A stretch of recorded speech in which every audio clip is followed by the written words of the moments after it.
Hi guys, and welcome back to Switch Up. So we're going to look at our apocalyptic survival guide style list.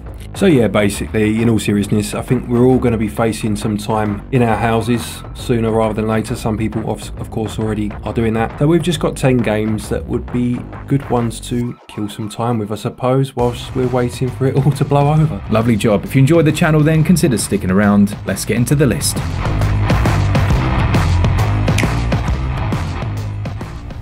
First up for me then is Dragon Quest XI S on the Nintendo Switch. Now I wanted to choose a game that is a complete escapist's paradise, and this really is so cheerful. It's an unbelievably cheerful game. I was playing this again last night trying to beat that bloody octopus, and I just realised how much of a difference there is in mood to many of the other games that are out at the moment across every platform. This carries the traditional JRPG to the absolute nth degree. It's got everything that those games had, and I love the positivity of it. I enjoy this one a lot, and if you're stuck indoors, this is going to be a good one to keep your spirits high.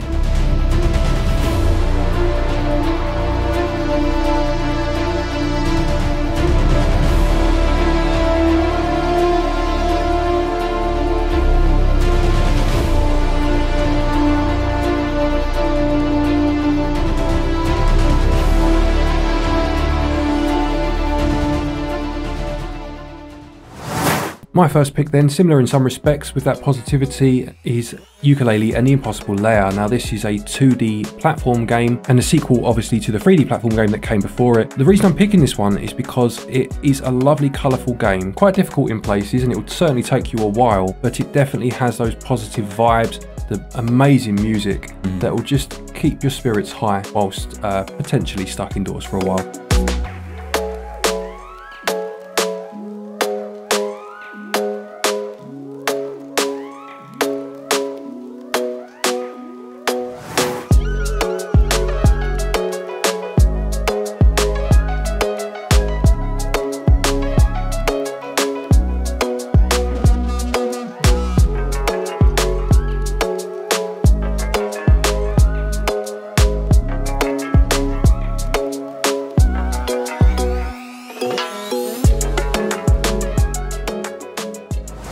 Great stuff. Next up for me then is Skyrim. Skyrim's a game where you can almost become whatever you want to become and act the way you want to act. And if you're stuck indoors, that escapism has to be a mental escapism as well. You've got to be able to kind of almost get out without getting out, and Skyrim is a place where you can wander a huge open world. There's tons of side content. There is literally hundreds and hundreds and hundreds of hours of adventuring that you can do here, and I love this game, and many others do as well. Can't wait until we get the next one.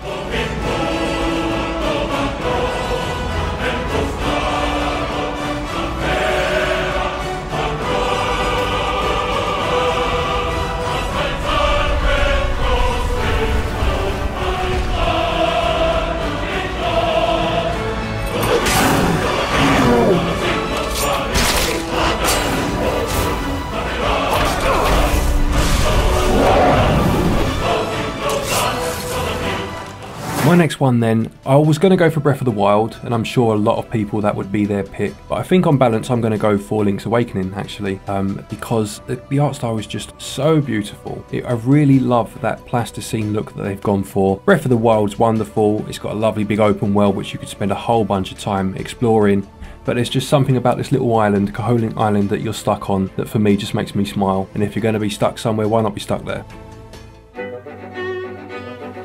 Link washes ashore on the tropical Koholint Island. There are villages full of nature, sandy beaches, mysterious forests, swamps, deserts, and even a castle. Koholint Island is also home to some interesting folk. Some very interesting folk. Legend has it that those who say... Lovely. For me, it would be Breath of the Wild. Because I do feel like even the sparseness of the land, there's a relaxation to that. I really enjoy that. I would have liked a little bit more in terms of the questing, but actually a lot of people have argued quite convincingly in the comments when we've spoken about this that the sparseness is intrinsic to the value the game offers. And I actually do accept that argument. Yeah. I do think there is merit in that for sure. And actually I spent the vast majority of my time trying to scale cliffs and climb things. I don't know why. Yeah, I just found that quite enjoyable. Absolutely, it's got a serenity about it, hasn't it? Yeah. The sparseness brings a serenity with it that is quite hard to beat, actually.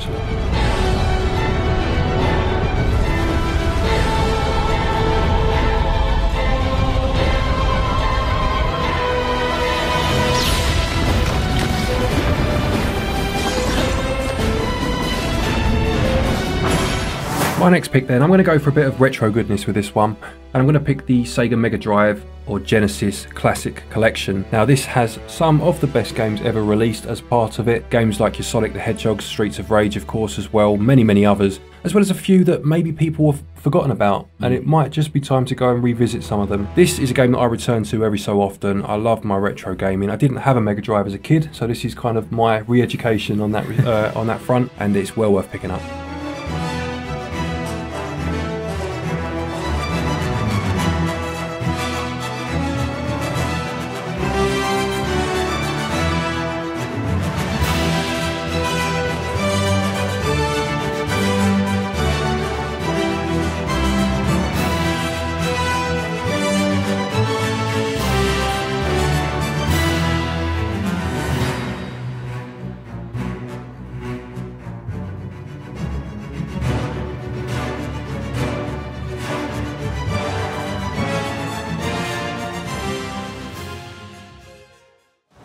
Fantastic. You've just reminded me how many batteries I got through with my Game Gear. My word. Yeah. Next up for me then, it's not always going to be easy when you're stuck indoors. Sometimes you're going to get a bit frustrated and you're going to want to vent that in some way. So I've put Warface on the list, which is new to the Nintendo Switch. It's a first-person, almost like Call of Duty, competitive first-person shooter. It is a good game. I did think that their implementation of the motion controls was pretty rubbish. Hopefully they improve that over the next coming months, but it's very compulsive, and it's also completely free, which is a real win. There's tons of different game modes, including team-based or deathmatch, and there's also a training area for you to improve your skills. A very compelling game, very enjoyable, and if you are stuck indoors and need to vent, this is going to be a good way of doing it. And it's a bonus that it doesn't require Nintendo Online.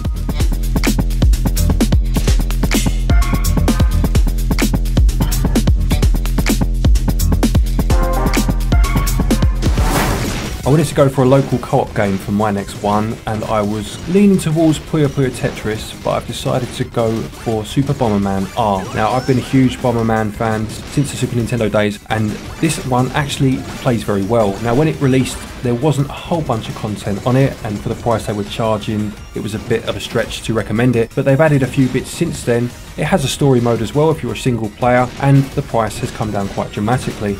It's classic Bomberman for at least 4 players, might even be 8, I can't remember now. But either way, if you have a few of you in together, this is a good one to play.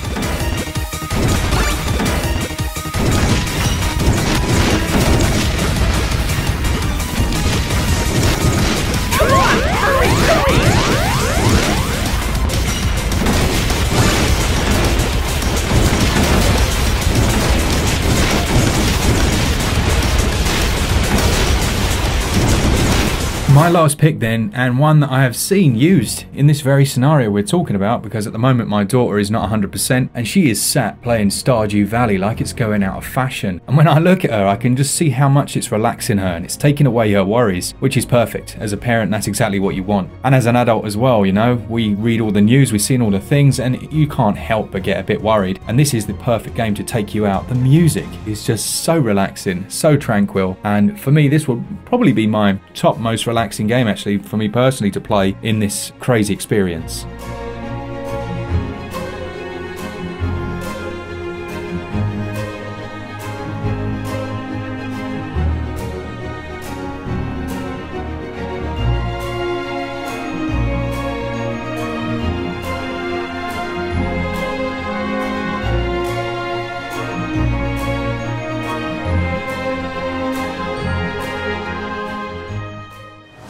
Yeah, Yeah, it's a good shout. Very good shout. My last pick then is Shakedown Hawaii. Now, the reason I've gone for this, first of all, it's a fantastic game. I very much enjoyed this one. It will last you a good few hours to get through. If you want to 100% it and buy every building, buy every business, it will take you a good while longer. But again, it's just that colourful vibe that you get from the game. The bouncing palm trees as you're walking about really does make you smile. I would go as far as to say this is one of the best games on the Switch, certainly for my personal tastes. So if you are wanting something that's mindless fun, but you're doing it with a smile, then this is one to pick up.